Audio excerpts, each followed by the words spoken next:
$250 ming turadigan Mercedes-Benz Viano'ni nima kamchiligi bor? Sizlar bilan birgalikda ko'rib chiqamiz.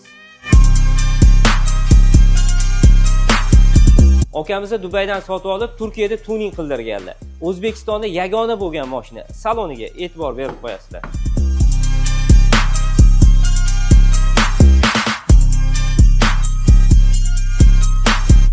Tan olish kerak, dizaynni yorib olishgan.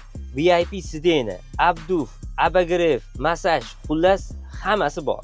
Monitor elektronli tushib chiqadi. Salon koja, alikantara qilingan. Звёздный neba, pardalari ham elektronli ochilib yopiladi. Biznesmen okalarimiz uchun bu mashinada notebook, turadigan pastavkada ham qilib qo'yilgan. Bu mashinani xolodilnigi elektronli ochilib yopiladi. Hattoki tortmasida bakallari ham bor.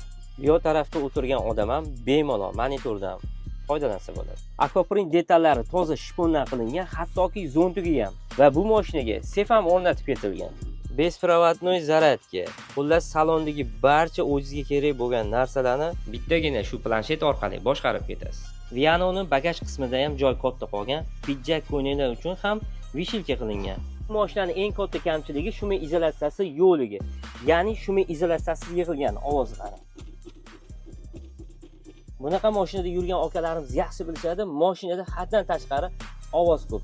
O'shaning uchun ham komfortni to'liq holda his qilish uchun ikkita bamperdan boshqa qolgan hamma joyini shuma izolyatsiya qilib beramiz. Mashinani ko'rdinglar, 1 dan 5 gacha baholab ketinglar. Ish jarayonlari qiziq bo'lsa, bizga obuna bo'lib qo'yib, kuzatishda davom etinglar.